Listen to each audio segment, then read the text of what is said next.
अस्सलाम वालेकुम। जैसे कि आपको पता होगा कि आज जश्न आज़ादी है और आज पाकिस्तान में जश्न मनाया जा रहा है, तो आज मेरी तरफ से आप सबको जश्न आज़ादी मुबारक हो। दोस्तों, हमें कायद-ए-आज़म का शुक्रिया अदा करना चाहिए जिसने हमें एक अलहदा मुल्क दिया। आप इसकी कीमत नहीं जान सकते। कायद-ए-आज़म मोहम्मद अली जिन्ना ने अपने लिए एक अलहदा मुल्क बनाने की ख्वाहिश रखते थे। वो इतनी मेहनत करते थे अपने मुल्क के लिए कि हमारा एक अलहदा मुल्क होना चाहिए, हमारी एक अलहदा रियासत होनी चाहिए जहाँ पर सिर्फ मुसलमान रह सकें, ना कि हिंदू। आपको ये पता होगा कि पहले मुसलमान, हिंदू और अंग्रेज़ इनकी आपस में बहुत ज़्यादा लड़ाइयाँ होती थी, जिससे मुसलमानों को ज़्यादा नुकसान होता था, जानी नुकसान भी करते थे हिंदू और अंग्रेज़। इस वजह से कायद-ए-आज़म मोहम्मद अली जिन्ना ने अपनी कोशिशों के साथ आज जो उभरा है उसका नाम है पाकिस्तान, उसको हासिल करने में कामयाब हो गए थे। दोस्तों, हमें अपनी फ़ौज को सलूट पेश करना चाहिए जिसने हमारा बहुत साथ दिया। दोस्तों, अगर आप फ़ौज के बगैर होते तो आपका ये मुल्क ज़िंदा ना होता, आपके ये पाकिस्तान में रहने वाले लोग ज़्यादा से ज़्यादा नुकसान उठाते। फ़ौज की वजह से वो आपकी हिफाजत कर रहा, लेकिन आप उसको किस तरह कह सकते हैं कि वो फ़ौज आपका पैसा खा रही है। तो दोस्तों, मैंने बहुत से लोग देखे हैं वो फ़ौज की सपोर्ट नहीं करते और वो कहते हैं कि सबसे ज़्यादा हिस्सा फ़ौज के पास ही होता है। दोस्तों, ये आप कैसे कह सकते हैं? फ़ौज अपने वतन के लिए लड़ रही है, शहीद हो रही है। आप इधर घर बैठे कह देते हैं कि बहुत आसानी से कि फ़ौज हमारा साथ नहीं दे रही, वो ये कर रही है, वो कर रही है, जिसकी वजह से हमें परेशानियाँ हो रही हैं। दोस्तों, परेशानी आपने खुद डाली है। जब आपको हराम और हलाल की तमीज़ नहीं होगी तो आपका मुल्क किस तरह चलेगा? आप हराम ही खाते जाएंगे तो आपको क्या फ़ायदा होगा? तो आपने यही कहना है कि हमें कुछ नहीं मिल रहा। तो दोस्तों, ये हमारी ये गलतियाँ हैं कि हम अपने मुल्क को सही तरह चला नहीं रहे। कायद-ए-आज़म मोहम्मद अली जिन्ना ने आपको बताया कि हमारे मुल्क में इंसाफ लाजमी होना चाहिए। इंसाफ की वजह से हम अपने मुल्क को ऊपर से ऊपर ले जा सकते हैं। तब हमारा मुल्क आप जानते थे यहाँ पर था, तो तब कायद-ए-आज़म मोहम्मद अली जिन्ना ने ये सब कुछ अपनी कोशिशों से किया और इंसाफ लेकर आए।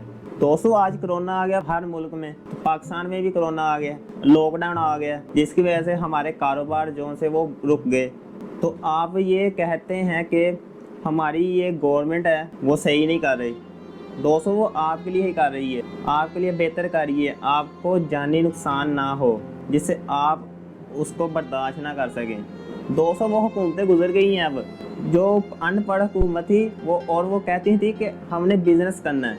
अनपढ़ हुकूमत यही सोचती है वो कि हमने बिजनेस करना है। पढ़ा लिखा इंसान वो ये सोचता है कि हमने किस तरह अपने मुल्क को चलाना है, क्या क्या चीज़ें फैसिलिटी देनी है, तलीम देनी है यहाँ पे, ना ही कि बिजनेस के बारे में ही सोचना है। दोस्तों, आज आपको बिजनेस का लॉस हो रहा है तो आप अपने मुल्क को कितना बुरा भला कहते हैं, और अस्तगफिरुल्लाह अपनी फ़ौज को आप इतना बुरा भला कहते हैं। ये आप ही का मुल्क है, आपने इधर रहना है और कुछ नहीं करना है यहाँ पे। आपने अगर आपने 2 नंबरी करनी है, हराम खाना है, तो आपको अब तो बहुत फ़ायदा होगा, आने वाले दिनों में आपके लिए नुकसान भी होगा। यहाँ पर आप दुनिया में बच गए, लेकिन ऊपर जाके नहीं बचेंगे आप। हमारे इल्लामा मोहम्मद इकबाल ने अपनी शेर व शायरी से अपने अवाम को जगाया कि आप अपने मुल्क को हासिल कर सकते हैं। दोस्तों, हमारे कायद-ए-आज़म मोहम्मद अली जिन्ना एक पढ़े लिखे इंसान थे और उनको पता था कि हमने अपने मुल्क को किस तरह चलाना है, ना है कि हमने बिजनेस पे ही जोर देना है। हमने ये भी चीज़ें देखनी हमारे मुल्क में क्या हो रहा है, हमें उसको भी देना है कुछ, उस पर तलीम लेके आनी, अस्पताल लेकर आने हैं। दोस्तों, हमारी पिछली हुकूमतों में यही कुछ ही हो रहा है। वो अपने बिजनेस के लिए इतना पैसा खर्च कर देते थे। जो से बिजनेसमैन उन्होंने तो सपोर्ट करनी है, जब उन्होंने टैक्स नहीं देना तो आज वो टैक्स दे रहा तो परेशान है। दोस्तों, आजकल की ज़िंदगी तो बहुत आसान है। आप पिछली ज़िंदगियों में देख, तब कबीले होते थे, सब मेहनत करते थे और कभी हराम नहीं खाते थे, जो सच्चे मुसलमान थे। आपने अर्तुगरुल ड्रामा देखा होगा, अर्तुगरुल गाजी, उस पर आप देख रहे हैं कितने गद्दार अपने ही कबीले से निकलते हैं। उनका एंड क्या होता है? इंसाफ। इंसाफ से कोई बच नहीं सकता। ये आपको ये लाजमी बात याद रखनी चाहिए, इंसाफ से कोई बच नहीं सकता और फ़ौज से भी कोई बच नहीं सकता। फ़ौज को बुरा भला कहोगे तो आपको पता चलेगा कि फ़ौज को बुरा भला कहने का क्या फ़ायदा है। अगर कोरोना आ गया पाकिस्तान में भी तो आपको सब्र करना चाहिए। हमारी ये दुकानें खोलो, ये खोलो, आप सब्र नहीं कर सकते कि हमें सपोर्ट करो, हमारे करके देखें। کیا چل رہا ہے؟ جب آپ نے کام ہی غلط کرنے ہیں تو آپ کی سپورٹ کس طرح کریں گے ہم؟ دوستو اس طرح نہیں چلے گا، یہ جشن آزادی آپ جو منا رہے ہیں اس طرح نہیں چلے گا۔ تو آج شام کو اب دیکھ لینا، لوگ جیسے باہر نکلیں گے، ان کو یہ بھی پتہ ہے کہ کرونا کی وجہ سے آپ سب کو گھر رہنا چاہیے، لیکن یہ ہماری عوام کبھی باز نہیں آئے گی اور وہ دیکھنے چلے جائے گی وہاں کیا ہو رہا ہے، وہاں کیا ہو رہا ہے۔ جب ایک دوسرے کا حق ہی کھانا ہے تو آپ کس طرح کہہ سکتے ہیں کہ ہمارا ملک چل سکتے ہیں؟ تو دوستوں میں آپ سے یہی کہنا چاہتا ہوں، اپنی آنکھوں کو کھولیں اور دیکھیں کیا صحیح ہے اور کیا غلط ہے۔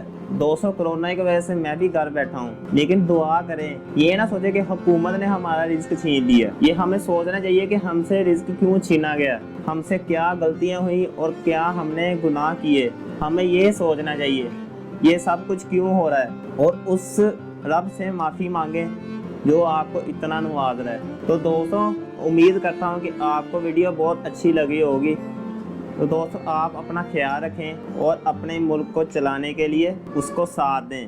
تو مجھے اجازت دیجیے، تھینک یو گائز، اللہ حافظ، اور مجھے دعاؤں میں یاد رکھیے گا۔ جشن آزادی مبارک، پاکستان زندہ باد۔